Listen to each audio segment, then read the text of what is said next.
Lama da boo, lama da boo, lama da boo da boo. Lama da boo, lama da boo, lama da boo da boo. Chapter 4, After Buddhism, Pasenadi the King.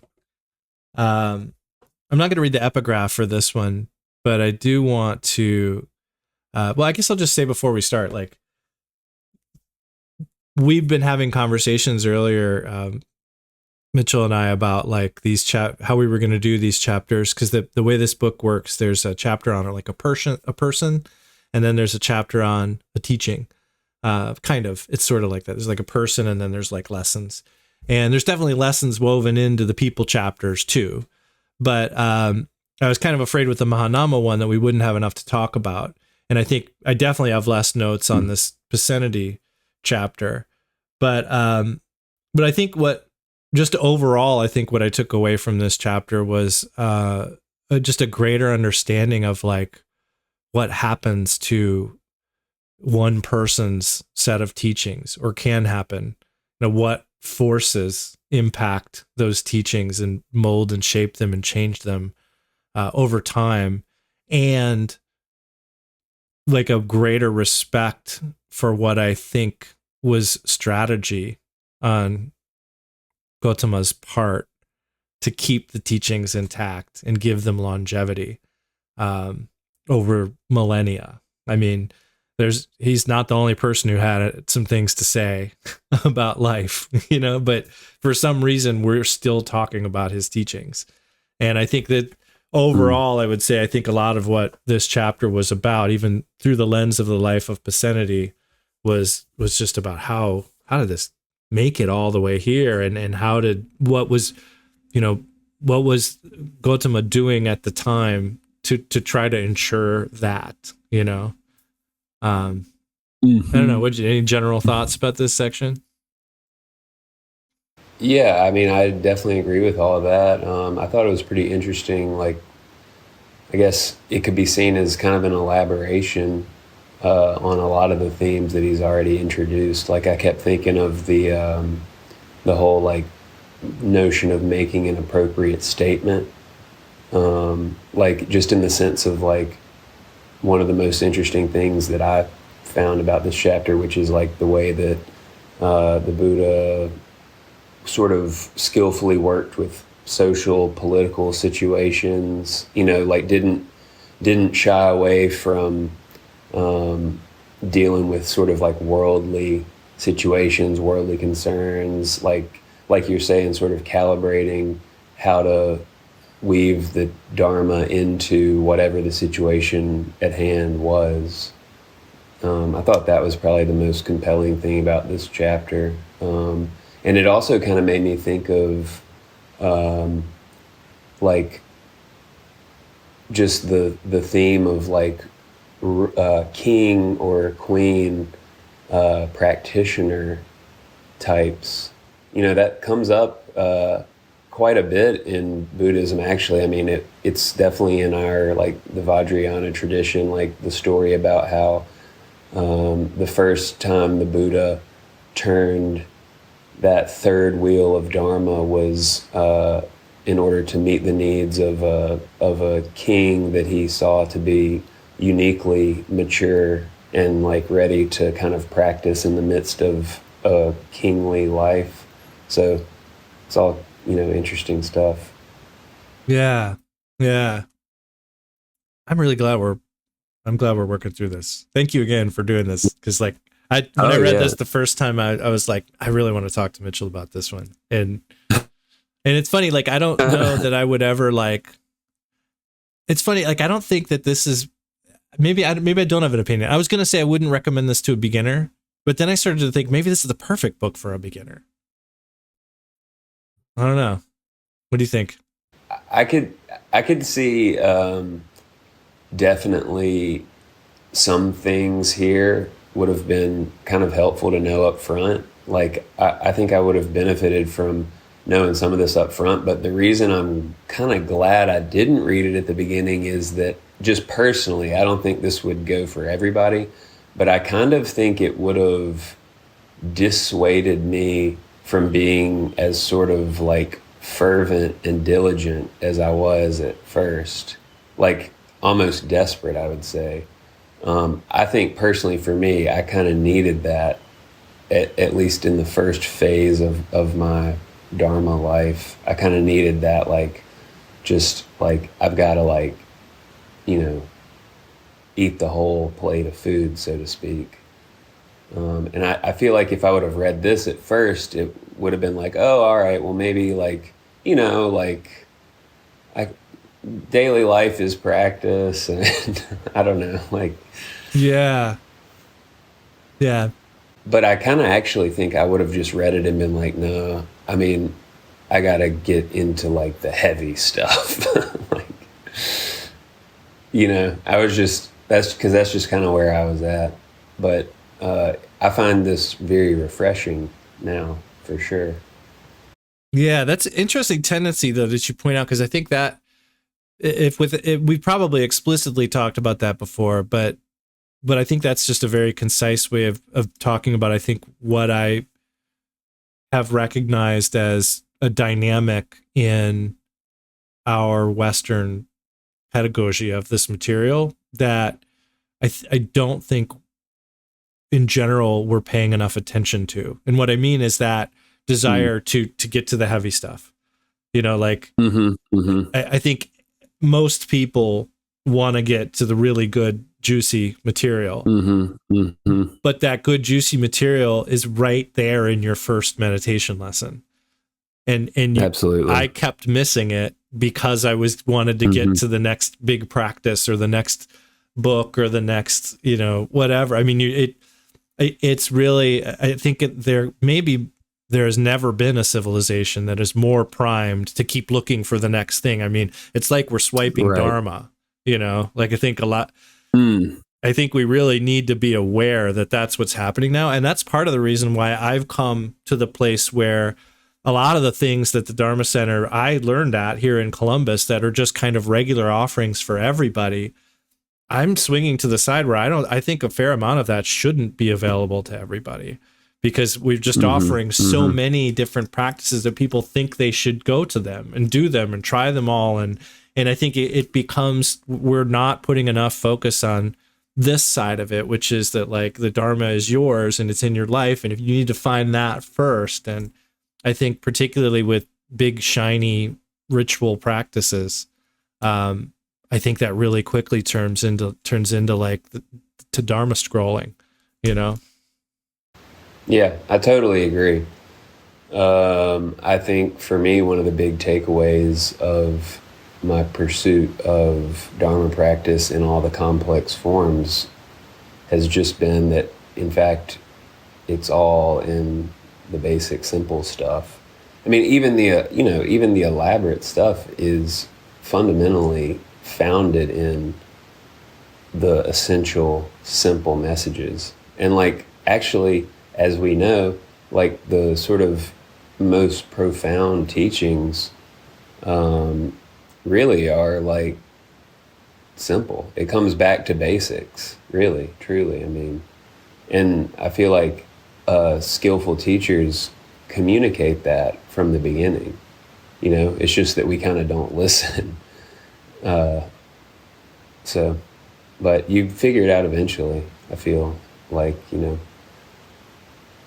And maybe you need to go through a little bit of scrolling too. Like I'm not exactly a hardliner one way or another, but I do feel like there hasn't been enough institutional recognition of this new dynamic, which we could probably even say is just like a new way we've trained our dopamine receptors. Like we're just like the way the internet works and social media works is we're used to getting these hits at like a faster and faster tempo. And I think Dharma practice is really like the opposite of that in a lot of ways, like getting used to what it feels like to not get that next hit, of good feeling, chemicals, that next squirt, Yeah. Interesting. Well, so to jump into this, section 1, like I said, I'm not going to read the epigraph here, but But I do want to read a little bit. It's a short section here, but he's basically talking about the figures that are discussed in this book. Gautama, Ananda, Mahanama, Pasenadi. And he's kind of trying to figure out, who are these people? Like, are they human? Are they like me? Do they get sick? Or are they just like kind of ideas used to teach the Dharma? And he says things like, should I treat them as I might characters in a novel? As I read of their deeds and ponder their words, so I willingly suspend my disbelief in their flesh and blood existence as the price to pay for them to shed light on features of our shared humanity and to offer guidance on how to flourish in this life now? Is Gautama no more or less real than Don Quixote or Leopold Bloom? And he goes on to say, where is it? He's talking about like how to figure out where the truth is. He's saying, he's kind of like been trying to figure out who Gautama is, who was this person. And he says, I try imaginatively to re-inhabit the world of 5th century BCE India in order to recover glimpses of the historical Gautama before he mutated into the quasi-divine Buddha, and the core elements of his teaching before they mutated into the various orthodoxies of Buddhism. In both cases, I often focus on dissonant fragments of text that sit uncomfortably in the discourses where they are embedded. Following the criteria of historicity established by biblical scholars, I recognize such difficult and discontinuous passages as more likely to be original than the rest of the canon. Since they conflict with the accepted views of later Buddhist schools, they are less likely to have been added by members of those schools at a later date. I love a lot about that section. I love his word choices. I think there's some really like kind of savvy word choices in there. I like this idea of like dissonant fragments of text that sit uncomfortably in the discourses. But I think in a way that's kind of most of this book is those. I think he's really kind of honing in on those pieces that sit uncomfortably. And that's maybe why we feel, or I feel a little uncomfortable, with some of the things in here, Mm-hmm. Mm-hmm. Yeah. I mean, I guess this first section to me, it sort of just led to more questions, like almost like I would like to be able to talk with him just out of curiosity about like why have you been so compelled in this mission? I mean, it's pretty fascinating. Like, I mean, I think it's cool. It's clarified and illuminated some elements of the Dharma that had not been before he dug into it like this. But like, to me, that whole question of how do we view these figures in the teachings, like it just never occurred to me to make that much of it. It was like, all right, well, like they were probably real, but like also some kind of, essential archetypal character. And like, it doesn't really matter that much. It's just like the teaching. But like, it's just fascinating how people like digest it differently. For him, he was like, wait a minute, like I got to get to the bottom of this. Yeah. And you just reading that made me think like, I sort of thought about this before too, but like, isn't it kind of fascinating that like, even though so much was potentially altered or added as time went on, that like some of those sort of incongruous, seemingly original statements were left there. Yeah. I mean, like, why didn't they take it out? That's just kind of an interesting question. But well, I mean, wouldn't you? That is a good question. Like, I think my assumption that I will now examine, maybe for the first time, is that like that they would never. That my hunch is that most people who had some sort of hand in arranging the canon would be very reticent or very unlikely to remove pieces or cut out Right. things that have come down as part of what the Buddha said, but probably a lot more likely to help by adding context, you know. True. Yeah, that is a good point. Yeah. Well, he said this stuff and we do this stuff, so it probably makes sense to put this paragraph in there of things that we just can just assume he said because that's, you know, what my teacher said he said. Right. You know. Yeah. Yeah, that's a good point. And I think it relates to stuff that's coming up later too about like what do we consider the words of the Buddha, you know? And I think like later on, he kind of says like anything that's an appropriate statement is the words of the Buddha, which also makes sense. And actually to come back to a note I just wrote down too, I think it also comes back to the idea of like Buddha, like when we think of the three jewels, Buddha, Dharma, and Sangha, like Buddha is this historical figure, but it's also our own nature, you know? And so we're also trying, like, I always think of Buddha as being like the human example because that's our potential too. So I think this question of like, why is his fixation or his quest, you know, to find the historical Gautama, like, I think a lot of that has to do with the fact that like this story of his life and what the Dharma can lead to with devotion and careful practice is a lot more believable when it feels like it's our story, you know, like, and I think if we can actually imagine him as a flesh and blood person, then it's a little easier to like people we see in our lives who are inspiring, you know, we see a person do a thing and we're like, wow, that's possible. Like I actually saw that person do that. That's amazing, you know? And I think even just being able to, in our minds, see him as human and like us, all of a sudden, then these teachings don't just feel like a story, like they feel like possible, you know? Yeah, that's a good point. I mean, that's cool because that kind of like one of my maybe background questions for this kind of examination of these figures is like, I mean, does it really matter that we know? But you know, you and he kind of answer that, you know, with what you just said, like it does kind of matter in a way, but, or maybe the way to say is like, it can matter in the sense that it can sort of actually bring it to life, make the teaching a little more real, you know? Yeah. Yeah. It's fascinating stuff. It's almost like, honestly, like I feel like I might have to go to like a next read that is like more generally about like analyzing ancient religious texts, you know, like, cause I feel like this is like a whole kind of field of study that I've never dug into or been taught much about. And that's got me fascinated at this point. Yeah.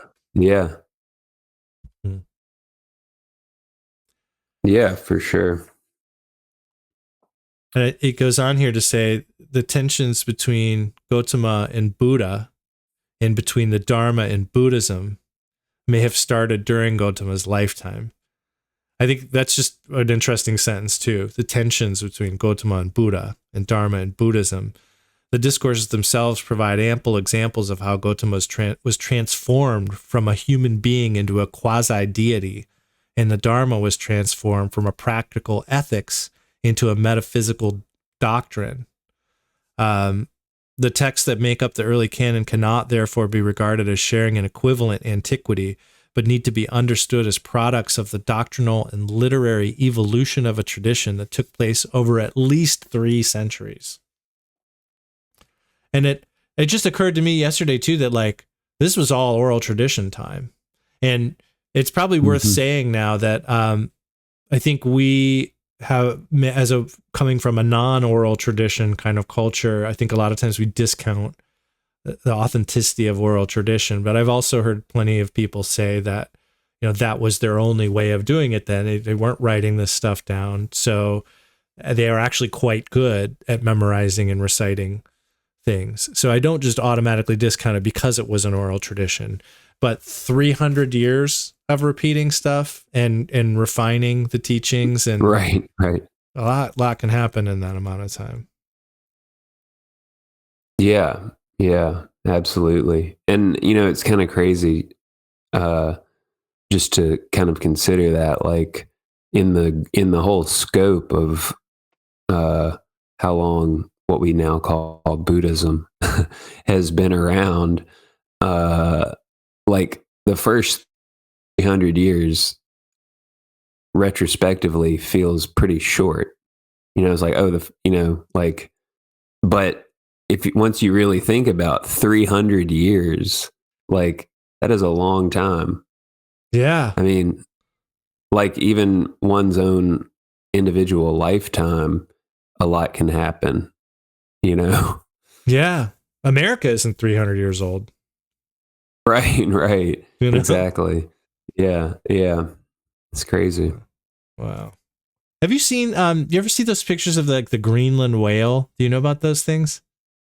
They're these Mm-mm. giant whales that live hundreds of years. So like there's Wow.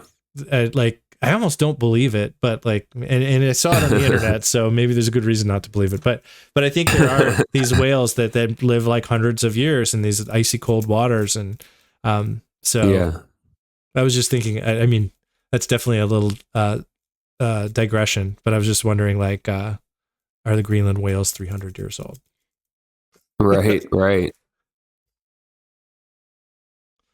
Possibly so. We'll We find could probably out. find out. Well, I don't have anything more on section 1. Do you? No, I don't. I do not. All right. So we jump into section 2. And this is where we start to learn about Pasenadi and learn that he is the adherent with whom the Buddha had the most dialogues. So this is the not a mendicant. Remember, we're using that distinction in this book of mendicant and adherents. And so this is the adherent with whom there are the most discourses in the Pali Canon. And he points out that, like Ananda, even though the Buddha spent a whole lot of time with him discussing the Dharma, there's really no indication that either Pasenadi or Ananda made any progress on the path in their lifetime. They're not talked about as stream entrants. Well, Ananda did later, but during the Buddha's lifetime, there's no indication that they made any progress. And also both Ananda and Pasenadi were really involved in well, at least Pasenadi and Mahanama were deeply involved in the affairs of the world. And he kind of asked the question, is there any, maybe, is there a reason, or is it an accident that the two people who knew him very well, spent a lot of time with him, and were very much involved in the affairs of the worldly affairs, why those people are not presented as stream entrants, whereas there are so many other people that we don't hear as much about, and they are presented as people who've made great progress on the path. Like, is there some sort of, I think I kind of read that as, is there some sort of maybe intended lesson in highlighting these people who have a lot of worldly connections not making progress, and then these other people that we don't hear very much about making a lot of progress? I don't know. What do you think? Yeah, so the first thing I thought of at this point is just like this notion that I've definitely heard. I mean, I don't remember specifically who said this or what, but I know there's some sentiment in the Buddhist thinking world that like super close proximity to your teacher over a really long period of time is actually maybe not so good for one's own development.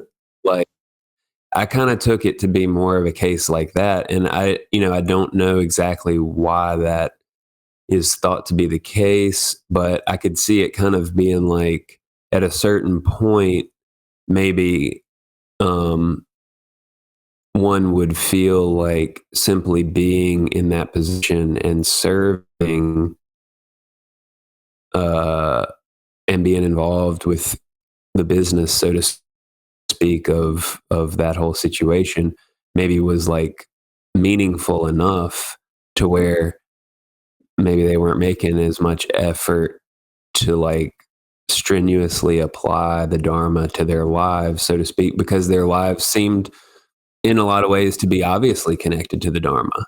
I don't know. That was my thought. I think I could see that being a little true. I mean, it's always hard to say, like everybody's different, but I think for my own experience, I could see that the potential for that to be true, just in the sense that like I do definitely feel like my like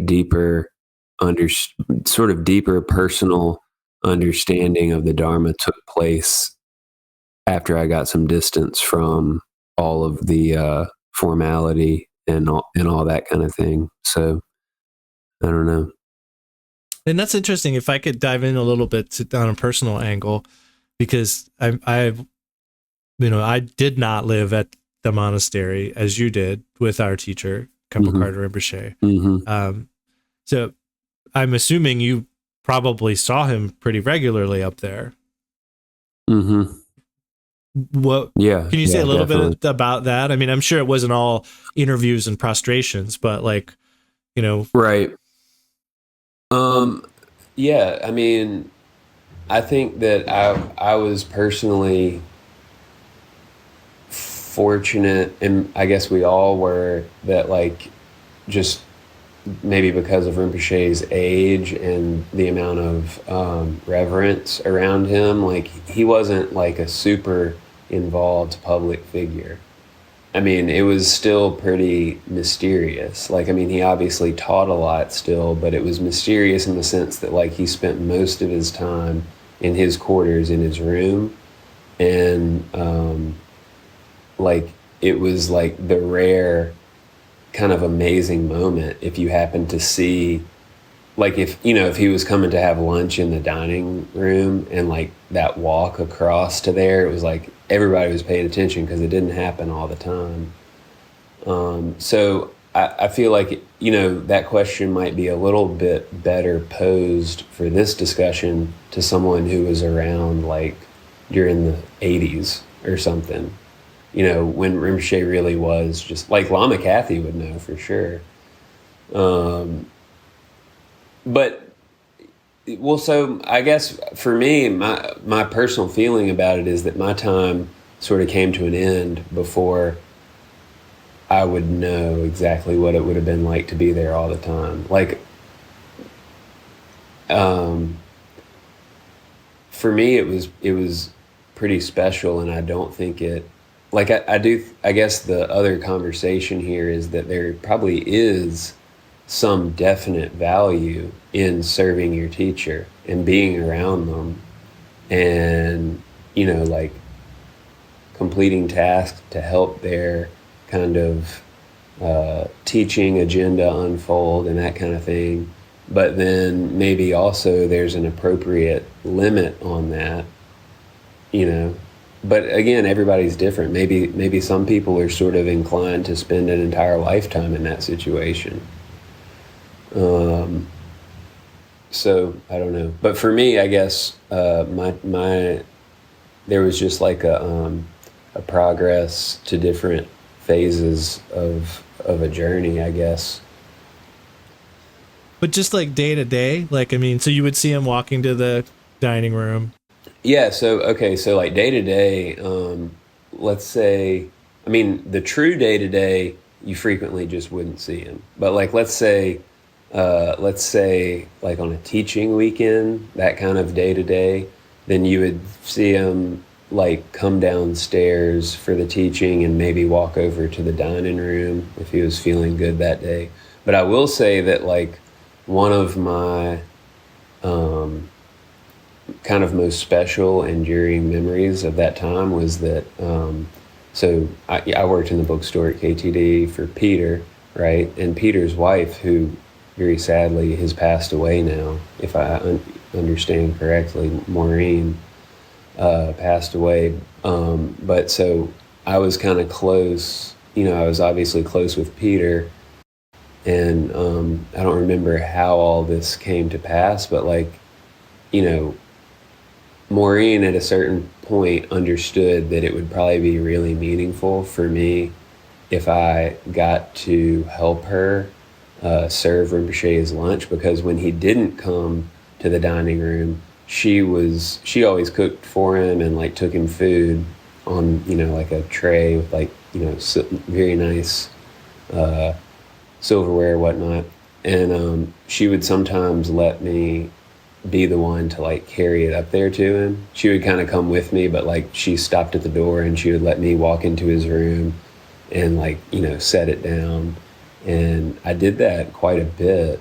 That was my most special kind of unique connection with him, to where you really got to see Rinpoche like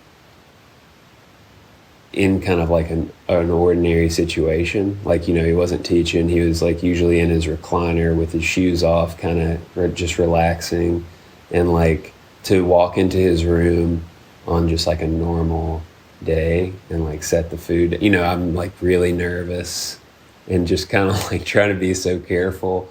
That was pretty special. I mean, I just remember I can kind of feel like that, the room. I mean, for me, it was like just like so much weight, but also like really like warm, like hot even, you know, like just, yeah, that was a pretty special time. But I feel like this may be getting into like the magical element, but like I kind of feel like for a situation like that, that's something that you're, you know, it's like one of those very beautiful things that's just like the universe lets you experience that just for a little bit, but like you can't stay there forever, you know. Like it's like, okay, you had your time and that's like a real blessing, but like now move along, because that's just, you know, It's an experience. It's yeah, just an exactly. Yeah. Yeah. Yeah, And I that's mean, a lot interesting. of it is, it's sort of, I mean, it's similar like when he would come to lunch in the retreat though, too, you know, like those days, everybody's like, oh man, like, We you would know, watch you're him. kind of nervous.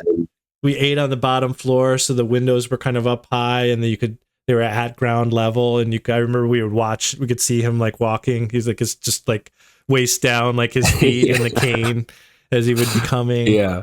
You know, and then I would always be nervous because there were those really steep stairs down into the basement. And I think while we were there, did Karma put in that rail or something? I mean, there was no rail for a Probably while, and so. somebody finally put in a rail, but I would be so nervous every time he'd be coming down those stairs, Yeah. you know, or going up them. But yeah, those were really amazing days. Yeah. And yeah, there is like an atmosphere to that. Like, I like how you described it. There was definitely like a For sure. weightiness. Like I remember even when we were in the retreat at Carmeling on the retreat grounds, like I think we kind of always knew when he was there or not there.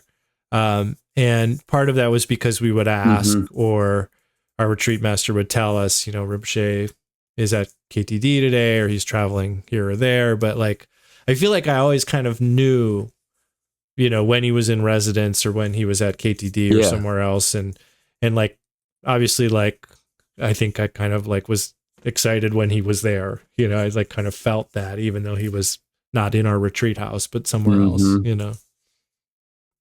Yeah, absolutely.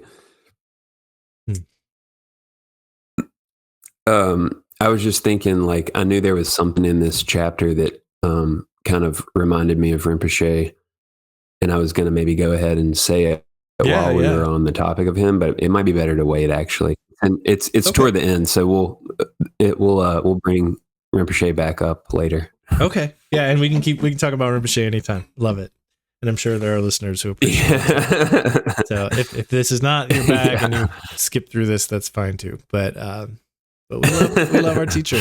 I miss him. And anyway, but yeah, so this chapter was kind of I feel like this is in a lot of ways about the Buddha's relationship with power with like mundane power, kingship. I think at one point he kind of says like, what was the Buddha's relationship with kingship in general? And he kind of brings up how the Buddha didn't deny Pasenadi like the right to execute, fine, or banish people. Like he kind of recognized government, or at least, you know, he didn't deny that right. I mean, I don't think he advocated doing it, but he obviously like was not trying to stop the function of government. He also brings up the question, you know, how would a king follow the tenet of nonviolence? Which I think is a really good question that relates, I think, to other things we've talked about, including like our pest control episode about like, you know, what do you do when there's an infestation of something in your house? You know, like, I mean, you always, when those situations come up in a Dharma center, there's always a faction of people that really wants to cling to one hardline dogmatic approach, you know, and then there's another pragmatic camp, which I think that's another thing that's another thread in this chapter is the dogmatic and the pragmatic. And yeah. I mean, fortunately, my enduring memory of my teachers is generally the pragmatic approach, like keeping it real, so to speak, and like working within the bounds of conventional reality skillfully, you know. I mean, and that actually, it's interesting. I mean, the anecdote that I feel relates to Rinpoche later is kind of along the same lines, like just a kind of sensible practicality, which I mean is just maybe that's kind of a thread that runs through this whole chapter and probably this whole book. Yeah. It's funny. Like I would maybe differ a little bit in that I think that recognizing that we all have our relative views, but like I think what I saw or my experience of it was like a method of teaching that could be in a way very dogmatic, like when he's giving the presentation. Oh yeah, you know, absolutely. Like, I don't know that I've ever heard a teacher that is more conservative in the sense of like sticking to the letter of the teaching. And I don't know that I've heard a teacher talk about the hell realms more than Kebo Carter Rinpoche, to be honest. And I think that I needed that. I definitely needed that at the time. Like I needed that counterbalance.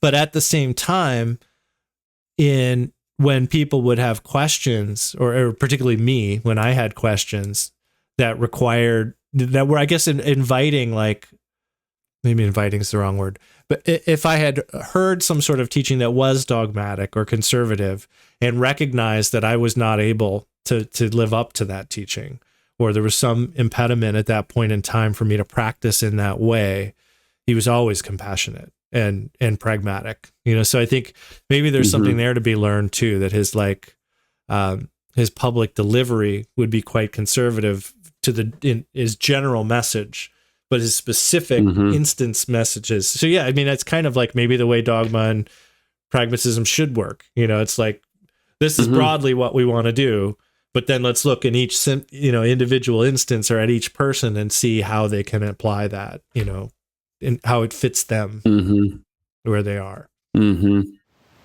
Yeah, absolutely. It's funny because, yeah, no, I totally agree with you. Like, and I think we actually talked about this in a previous episode where like Rinpoche had this quality where his, like you're saying, his public delivery was like sometimes frighteningly conservative, and, you know, you're like, oh my gosh.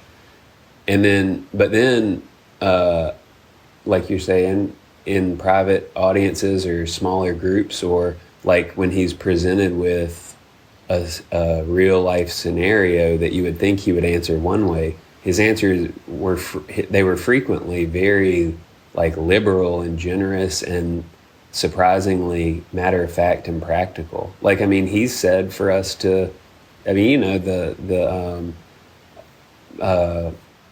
rat infestation or whatever it was. Yeah. You know, his approach was to bring in the exterminator, mean, at a certain point, like, you just have to do what you have to do. But anyway, my point is, I think that that actually, his conservative approach generally actually allowed those kind of liberal, artful expressions of wisdom to land even more, because it was kind of almost surprising when he would give answers that he did. You're like, what? You know, you didn't expect him to say that exactly. And with a little more distance, I almost feel like now I can see that, like, the way that he taught was just, he was almost just masterfully playing his role.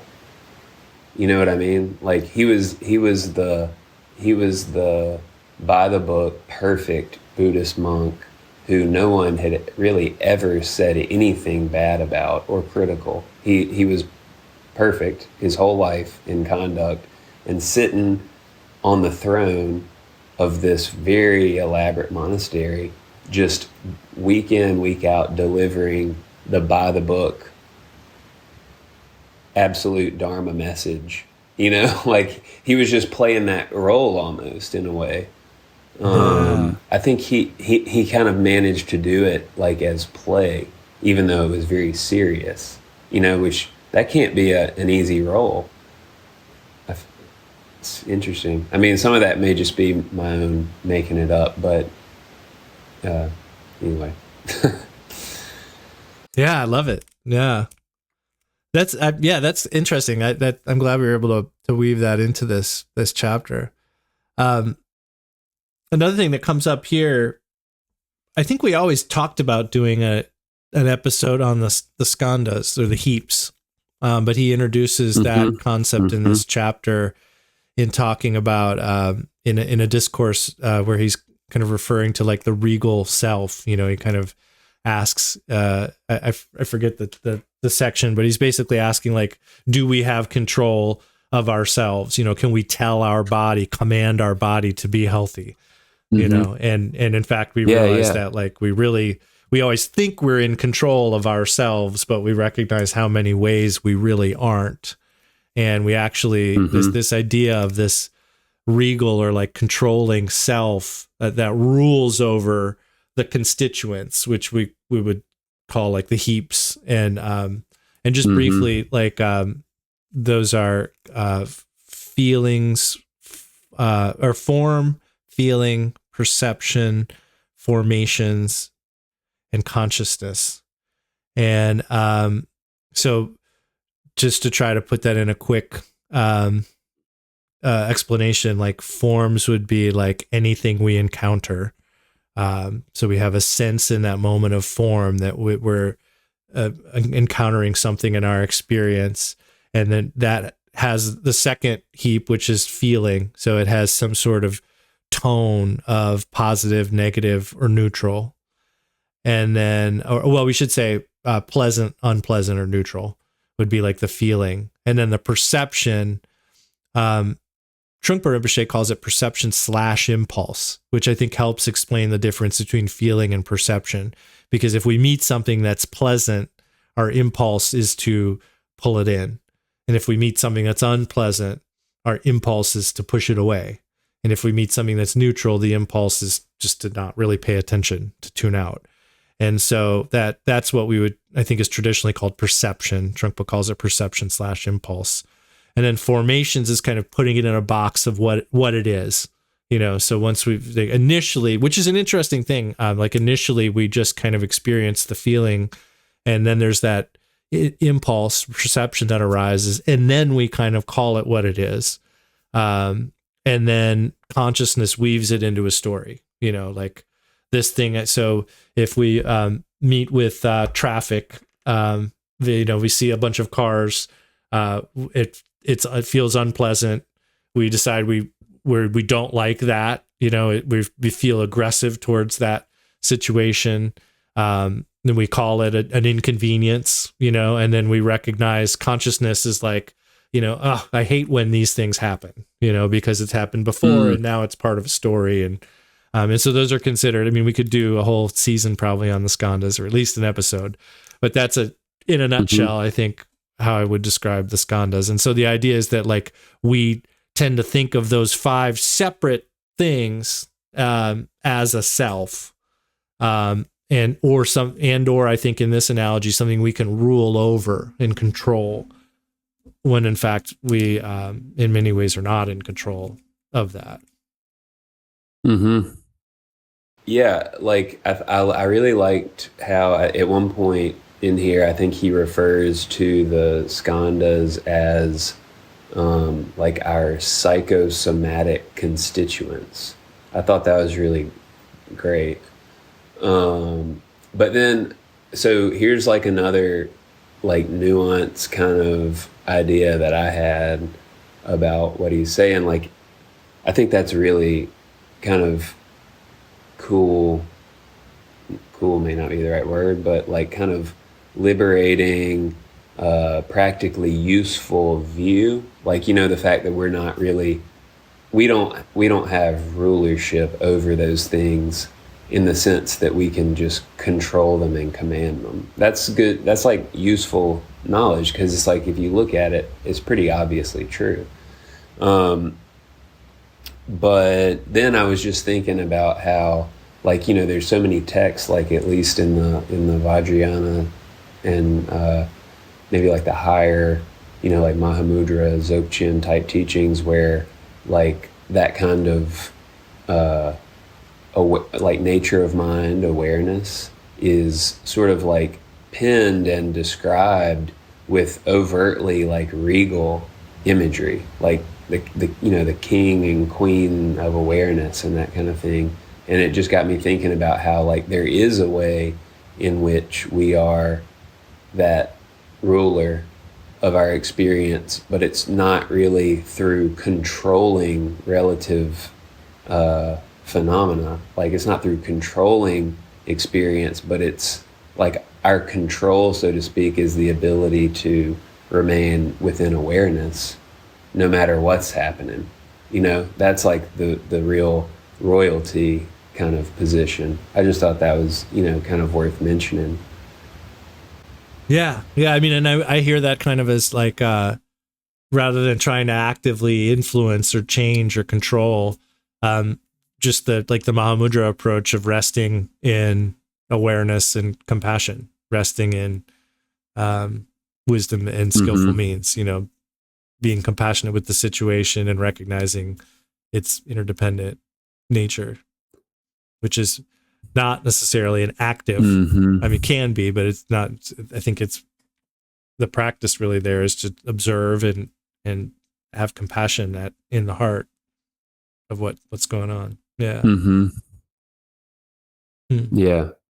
And I think I like here how he uses the analogy too, that like we might think how can it be that we're separate or that we don't control these things, like a king would. And he points out Gautama as the example of someone who does that. He's the living example of what it's like to not feel like we are our constituents, or that we need to actively control them. I think he uses the phrase, he's engaged with complexity and ambiguity, or maybe that's my phrase in my notes. And then I wanted to read some of the Buddha's words that he has in here, because there's a section here about the procession of the Brahmins and wanderers, where there's some Brahmins and wanderers walking by, and King Pasenadi says to Buddha, like, well, those must be saints, right? And the Buddha says, right. That is difficult to say. Pasenadi says, now surely these should be included among men in the world who are saints. And Gautama replies, that is difficult to say. It is only by living together with someone that his virtue is known, and that after a long time, by one who is attentive and wise.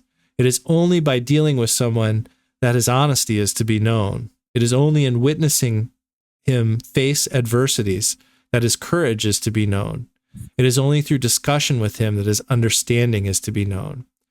And Batchelor says this pragmatic advice not only punctuates any idea one might have of Gautama as able magically to read other people's minds, but warns against making hastily formed opinions of others based on first impressions. Just because someone has a shaven head, wears robes, and affects an expression of serenity, we cannot assume their true character.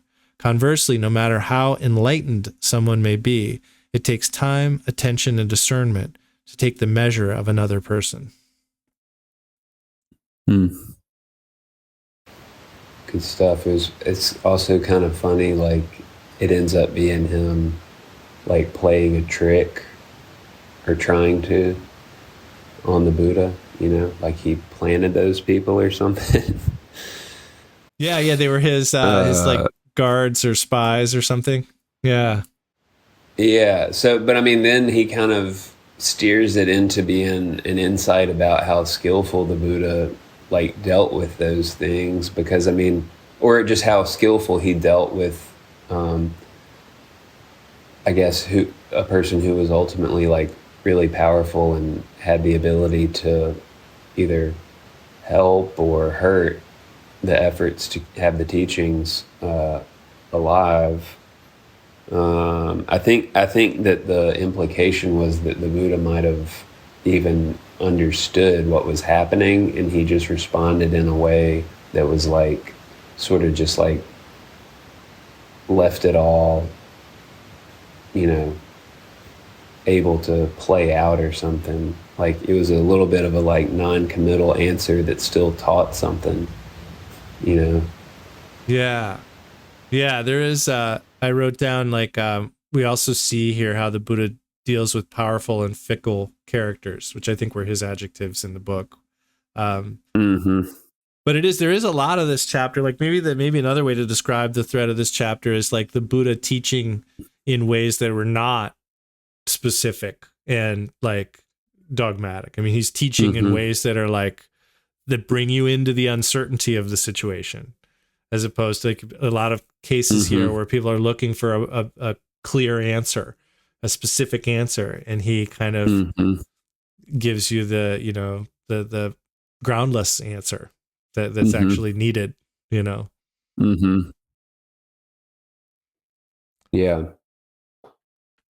Anything else on number 2?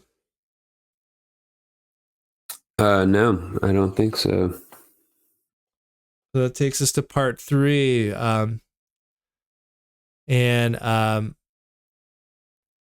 He points out here, Pasenadi and Mahanama both see how their engagement with worldly life seems to stand in the way of their progress on the path. I think all of us can relate with. And Pasenadi seems to imply to the Buddha that he recognizes himself how power has caused his negative qualities to flourish. And the analogy I think he uses is of, well, it's not an analogy, but he describes it as being like bewilderment and a sense of like your negative qualities arising when power and wealth are present, that one kind of can't even avoid becoming a little bewildered. And so I think this also implies that external conditions do affect one's inner state of mind. We can't just always say that we can shift the world with our inner intentions, which is also material from last chapter, that we can't just change the external world because our internal world changes. It does work both ways. Yeah, I mean, I didn't really have a lot of notes on this chapter. The thing that sort of stuck out to me, or not, this section is what I mean. The thing that stuck out to me was just like the need to basically make the teachings practically applicable to one's own life. That's a pretty general sentiment. I don't quite remember what in this caused me to kind of come around to that as the main takeaway of this section, but did it have to do with the anecdote about Malika? Yep. And family exactly. always bringing sorrow and pain. Right. Yeah, exactly. Just that whole I guess that's a useful thing to just think about in general, though, for us. I mean, even though it's like seems like an obvious thing, it is easy to like take in some of this material and keep it as like a conceptual idea rather than taking it so far as to actually recognize that it applies very directly to each of us. I mean, it's a really useful thing to do for ourselves, I guess, in the course of a practice type life. Like, actually make sure that we recognize the Dharma to have everything to do with our actual lives. Like, he imagines how would he feel if something happened to his people, or, it's like, oh, well, I would be upset, But it's interesting because, like, I feel like maybe we don't,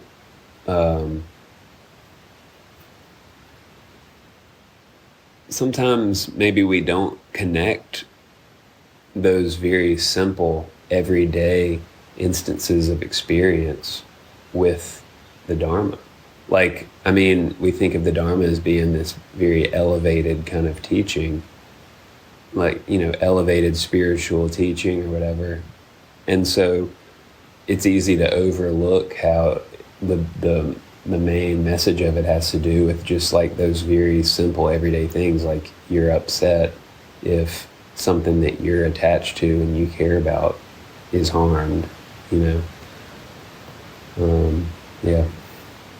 The way I kind of heard that story was, or that anecdote, the king, or somebody lost a son and was really freaking out, and the Buddha kind of dispassionately said, well, of course, because family, having loved ones, always leads to suffering. And Pasenadi kind of told that story to his wife and was like, his wife was like, well, if the Buddha said it, it must be true. And the Pasenadi got a little angry, like, well, you're just following, what he said, and so she helped him understand by giving him the real life examples. And so I kind of heard that as being like, in short, like, this person went to the Buddha said, it's this, like, you need to know this in this situation, you need to know that family, having loved ones like that, does lead to suffering. It's a natural thing. I think if you're reacting like, woe is me, I can't believe this is happening to me, like, in that moment, it may be helpful to hear, like, yes, this is what happens, and then when Pasenadi got mad, it was because he thought it was the other thing. He was like, no, it's not what the Buddha said. It's happiness and joy. That's what family brings. So, like, in the Buddha said a thing that was definitely one side of a seeming duality. But that was what was needed in that moment, maybe. And what Pasenadi wanted to do was cling to the opposite side of that pole. And I think Malika helped him understand that it could be either, and that, so he really needed that those real life examples to understand that, like, it isn't one or the other, but in a given situation, it's one. It has to be one or the other in a given circumstance. Like, you may have to pick one or the other, but it is fluid based on one's reality and situation in that moment. Oh, and I actually wanted to read that quote. So he says, Batchelor says, by focusing the king's attention on his own family members and realm, Malika enables Gautama's statement to be translated into a series of personal insights for Pasenadi. These flesh and blood examples transform an abstract truth claim, in this case, sorrow is born from those who are dear, that can be endlessly disputed, into imaginative acts in which Pasenadi embraces the highly specific dukkha of his family and his country. Pasenadi's acceptance of the Dharma is achieved by coming to terms with his everyday world from a new perspective, rather than by assenting to a series of metaphysical propositions. And this is where he explicitly talks about the dogmatic versus the pragmatic approaches to understanding the Buddha's teaching. Mm. The other note I had was about Pasenadi to his wife Malika. Is there anyone in the world more dear to you than yourself? And Oh yeah. the thread about ahimsa, nonviolence being something that arises from recognizing that there's no one in the world who is anyone more dear to themselves than themselves. And since because we all consider ourselves the most dear in the world, that is the foundation of nonviolence. And I also wanted to include the quote from Shantideva in here. Yeah, Shantideva in the Bodhicharyavatara says, when both myself and others are similar in that we wish to be happy, what is so special about me? Why do I strive for my happiness alone? And when both myself and others are similar in that we do not wish to suffer, what is so special about me? Why do I protect myself and not others? Those are my notes for part 3. Is that about it for you? Yeah. Mm-hmm. Cool. Yeah. All right. Part 4. Is there one thing that can secure both kinds of good? That's the good in this life and the good in the next. And the Buddha's answer is appamada, which means care. And he ties this to the Buddha's last words, which are, things fall apart, tread the path with care. And the Buddha basically teaches that all skillful states are rooted in care, and that care is chief among them. And this struck me because I think I shared this in a previous episode here, that care was a word that came into my mind during retreat because I realized it was causing me a lot of suffering. But I think the care I was thinking of was fixation. So I think it's important to kind of make the distinction. I made a note at the time for myself to kind of remember that when I think, because I was using what I was calling care as the foundation for negative emotions and negative actions. And I was kind of justifying thinking negatively about others or situations because I cared about them, like, well, I'm speaking up about this because I care, or this is, things like that. And I kind of realized I like this idea of thinking of appamada. He points out is a negating particle, and pomada is like negligence or indolence. So appamada is not being negligent or indolent.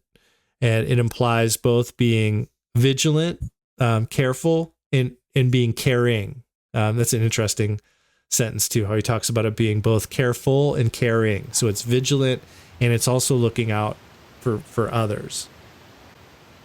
Yeah. It was interesting just to read this whole range of possible meanings and translations that he threw out there for this word. I'm like, what are we talking about here? Because the thing is when you're saying that right now, I wonder if simply mindfulness could not be another, but anyway, he says, diligence, heedfulness, vigilance, wakeful care, and then actually maybe the most compelling of all of them to me is this phrase that he borrowed from Heidegger, which is primordial structural totality. Yes, I love that one. I mean, that one, I want to tack that phrase up somewhere that I look every day. It just seems to communicate so much, although I don't know what exactly. But speaking of that, have you read the book he keeps referencing? I want to read it, Being in Time. I have not, or I may have, during school. Probably did read parts of it. None of it stuck as being very important to me at the time, but that's not saying much. It would probably be pretty illuminating now. It seems like it would be. I don't know. I feel like I have an intuitive sense of what he's talking about from all of that just taken together. But it is a little, it seems like the term that he's trying to communicate does not have a super strict or easily grasped meaning. You know, it's kind of like a basic existential stance or principle, like concern, care, like being engaged, wakeful, present, like. But if we weave it together, I think with the rest of this chapter, like I think it connects well with the idea of personalizing, exploring in a personal way, to find that answer. You know what I mean? That like maybe Appamada is revealed through personal development, and testing. And Actually, let me read. I'm just going to read it from my notes, but this is a direct quote. I just wrote it down because it was like kind of finally the most distinct, like concise communication of what he's talking about. He says,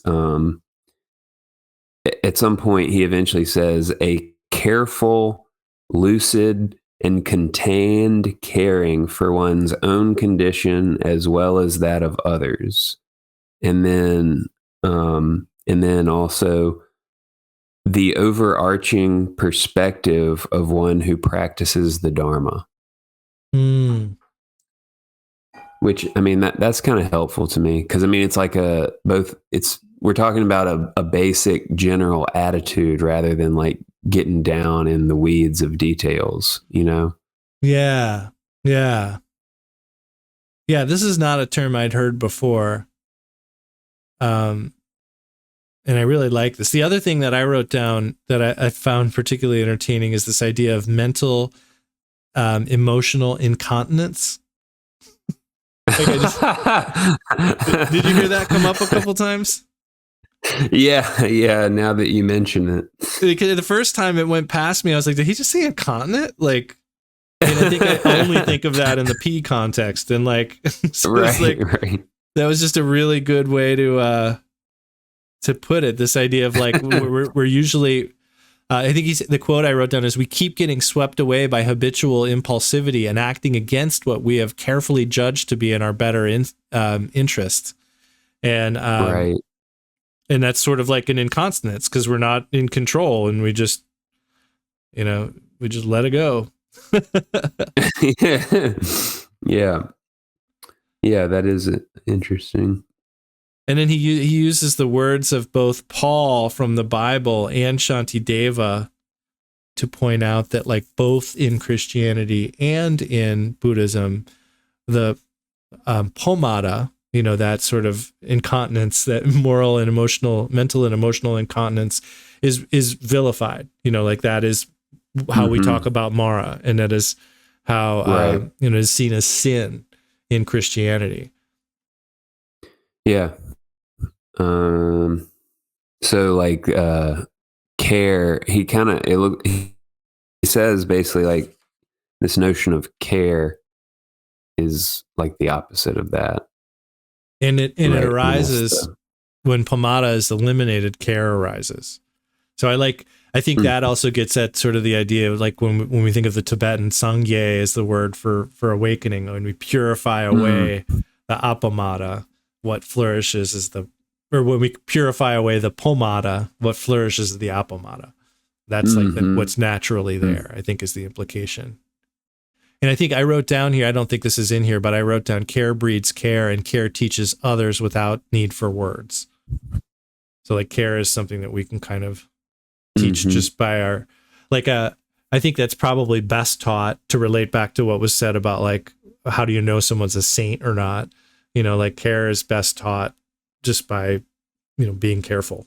Like I think you can talk about it all day long, but if people see you acting in a way, if you can actually carry that out in the world, that teaches, inevitably. Yeah, for sure. Well, ready to move on to 5? Yes. This is tough. I've got a relatively hard stop coming up, but I only have a few notes for 5, 6, and 7 here. So, yeah, same here. Good. So for 5, we get the impression that Gautama and Pasenadi know each other well and are comfortable discussing many topics. And we also see, this is the chapter I think that gets at this idea of what the word of the Buddha is. So like a lot of times we see situations in the discourses where Pasenadi supplies the insight and the Buddha confirms or summarizes it. And well, he says we often consider the discourses as the product of what the Buddha said, but often, as we see with Pasenadi, they contain the words of others that the Buddha simply confirms or summarizes.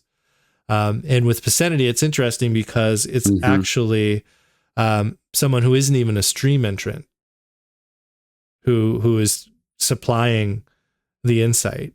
Any thoughts? Yeah, well, I mean, this is just kind of a thought about the implications of what he's saying, but I'm led to wonder if that fact that the Dharma is not like, it's not necessarily just the Buddha's words, but it's often the words of others that the Buddha confirms, right? I mean, that could be obviously the logic that opens the door to accept additions to the canon from later teachers. I mean, in the future, I guess the Buddha wouldn't have literally been there to confirm it, but I mean, it's not much of a jump. Yeah, I think that's great. Yeah, I mean, I agree 100%. And it also points at the idea that Buddha, I mean, I love, one thing I like about this book too is he talks about Gautama. And Buddha is really kind of recognized as this, not a separate thing, but a concept that we all have a chance at and we all embody, you know? And so words of the Buddha, of course, could be our own words, you know, like, yeah. It's almost like I'm thinking of the, like a broken clock is right twice a day. I'm sure there are people who have, you know, maybe done a ton of terrible actions in their life that still say things that could well be the words of the Buddha because that's their nature, you know?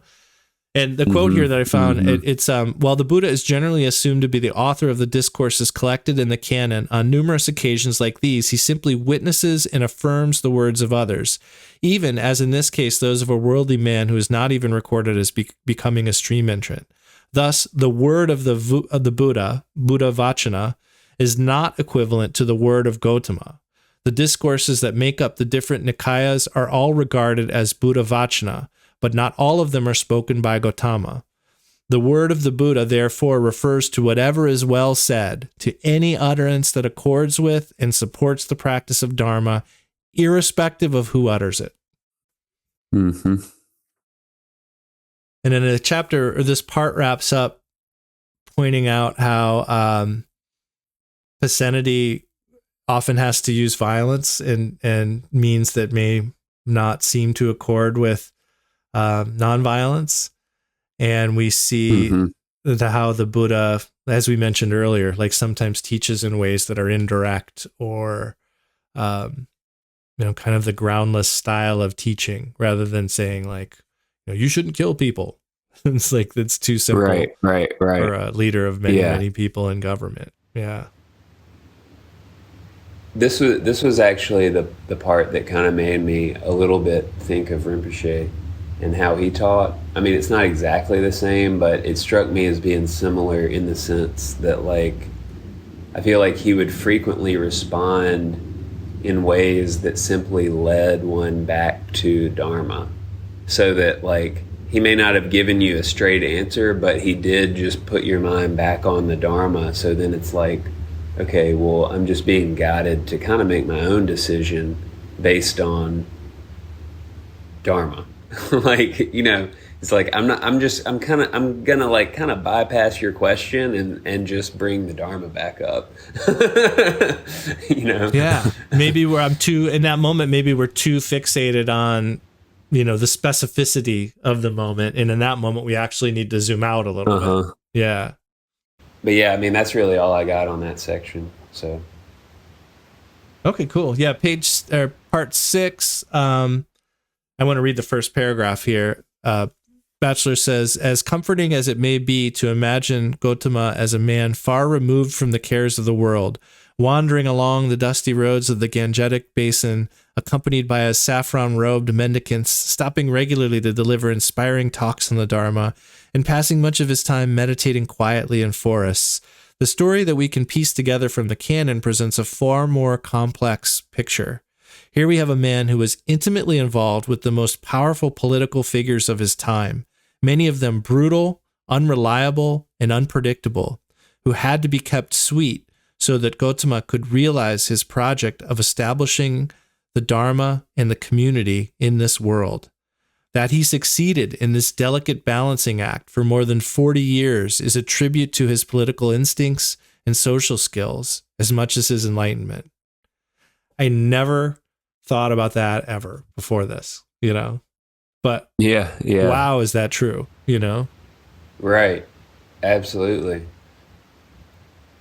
Yeah. For me, I guess that was the main point of this little section. I mean, my main reflection was just to kind of think of it's related to the make an appropriate statement thing, but just in the sense of someone who is generally awake, right? And maybe some degree of realization or whatever. It's I